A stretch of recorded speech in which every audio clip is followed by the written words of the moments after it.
जी बिस्मिल्लाह जी, अस्सलाम वालेकुम। उम्मीद है आप सब खैरियत से होंगे। दुआ है कि अल्लाह रब्बुल इज़्ज़त आपको सेहत व आफ़ियत वाली ज़िंदगी अता फ़रमाए।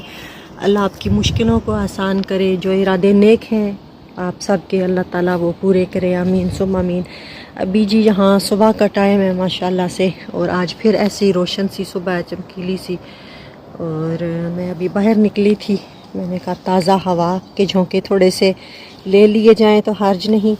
और ये जी माशाल्लाह टमाटर देखे मेरे, अभी इन पे फूल शूल लगे हुए हैं ये माशाल्लाह। चिड़ियों की आवाज़ें भी आ रही हैं माशाल्लाह, बहुत खूबसूरत जैसी फ़िज़ा है।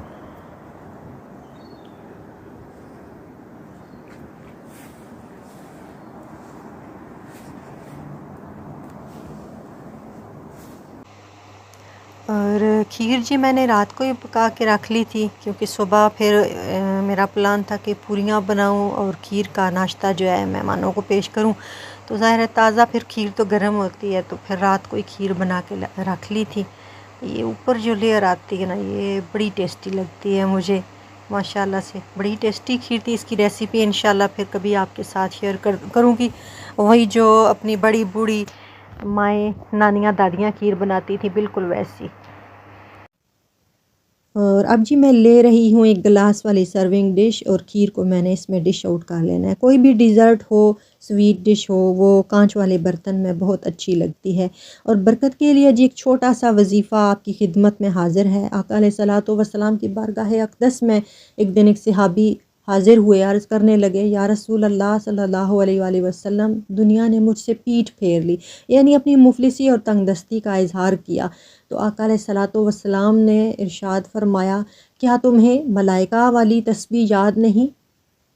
पूछने लगे, या रसूल अल्लाह कौन सी? तो आका अलैहिस्सलातु वस्सलाम ने उन्हें इरशाद फरमाया कि सुबहानल्लाह व बिहम्दिही, सुबहानल्लाहिल अज़ीम व बिहम्दिही अस्तगफिरुल्लाह। फजर तुलू होने के साथ ही 100 बार ये तस्बीह तुम पढ़ लिया करो, और दुनिया तुम्हारे पास भागती हुई आएगी, खल्के दुनिया कसीर होगी। तो अभी 7 दिन भी ना गुजरे थे ना कि वो हाजिर खिदमत हुए। अर्ज़ की, या रसूल अल्लाह सल्लल्लाहु अलैहि वसल्लम, दुनिया मेरे पास इस कसरत से आई, मैं हैरान हूँ, कहाँ उठाऊँ कहाँ रखूँ। कुर्बान जाइए आका अलैहिस्सलातु वस्सलाम के फरमाने आली शान के।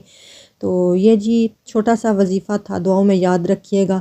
और अब जी इसको पिस्ते बादाम के साथ हमने डिश को खूबसूरत तरीके के साथ गार्निश कर लेना है। लीजिए जी माशाल्लाह सुभान अल्लाह। और अब जी मैं पेड़े बना के पहले रख रही हूँ। पूड़ियाँ फ्राई करने से आधा पौना घंटा पहले मैं हमेशा पेड़ा बना के ना, जितनी मुझे चाहिए रिक्वायरमेंट होती है उतने अंदाज़े के साथ पेड़े बना के सारे पहले रख लेती हूँ। इससे ये होता है कि बहुत नरम और लचकीली सी पूरी बनती है, अकड़ी हुई नहीं होती। उसके बाद ऑयल की कोटिंग ज़रूर करती हूँ। आपने देखा होगा कहीं भी होटल वगैरह में खूब लिथड़े होते हैं ऑयल से ना पेड़े। उसका रीज़न यही है कि बहुत सॉफ्ट और नरम पूरी बनती है। डो में ऑयल डालने के बजाय बाद में ये प्रोसेस है कि जब आटा गूंद के रखें उसके ऊपर ऑयल लगाएं। अब पेड़ा जब बना लें तब फिर ऑयल की कोटिंग करें, इससे बहुत सॉफ्ट और नरम पूरी बनती है। और अब जी मैंने इसे शीट के साथ रैप कर दिया और अच्छी तरह इसको रूम टेम्परेचर में ही रखा। देखें पेड़े अपने हुजम में जो पहले बने थे वो आस्ता आस्ता से बड़े हो रहे हैं ना, यही है कि वो फैलते हैं। पेड़ा जब फैलता है मज़ीद लचकीला होता है। आपको किसी को डो की तरकीब चाहिए तो ज़रूर बताइएगा, इंशाल्लाह आटा गूंदने की मैं तरकीब आपसे शेयर करूँगी। और ये जी मैंने खुशका थोड़ा सा डाल लिया था, लेकिन मेरा आटा गूंदा हुआ और पेड़ा इतना नरम है कि हाथ से भी करूँ ना प्रेस तो रोटी मेरी सही तरह हाथ से ही मैं उसको बेल के तो कढ़ाई में पहुंचा सकती हूँ। और ऑयल इतना गर्म होना चाहिए, चेक कर लें कि ऊपर धुआं निकल रहा हो। ठंडे ऑयल में कभी भी पूरी नहीं डालें। देखें जी मैंने प्रोसेस में 2 रखी हुई हैं। इसका रीज़न ये है कि जल्दी काम होएगा।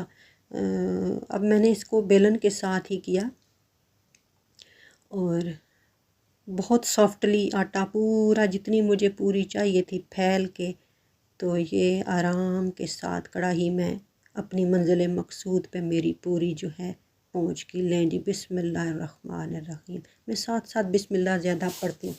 अब देखें जी मैं इसको ना इग्नोर नहीं करती पूरी को। हमारा तरीका ये होता है कि हम एक पूरी डालते हैं, फ़ौरन दूसरा पेड़ा बनाने में लग जाती हैं, फिर उसको बेलने में मसरूफ़ होती हैं, और जो कढ़ाई में होती है पूरी हमारी तवज्जो से महरूम हो जाती है। देखिए मैं ऑयल के साथ इसको ना हल्के हल्के ऊपर ऑयल इसके लेके आ रही हूँ, प्रेस कर रही हूँ।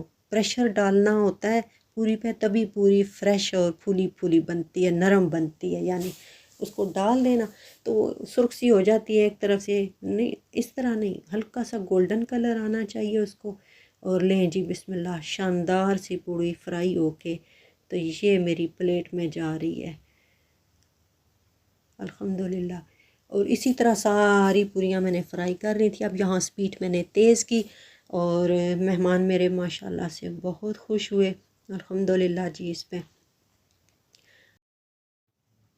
और बस आपने दो ही बातों का ख्याल रखना है, आटा गूंद के डो बना के उसे रेस्ट देना, ऑयलिंग करनी है, फिर दोबारा पेड़े बना के उन्हें कुछ देर मज़ीद स्टे देना है, और फिर पूरी फ्राई करनी है। और आप देखिएगी कि आपकी पूरियाँ कितनी लाजवाब बन के तैयार होंगी इंशाअल्लाह।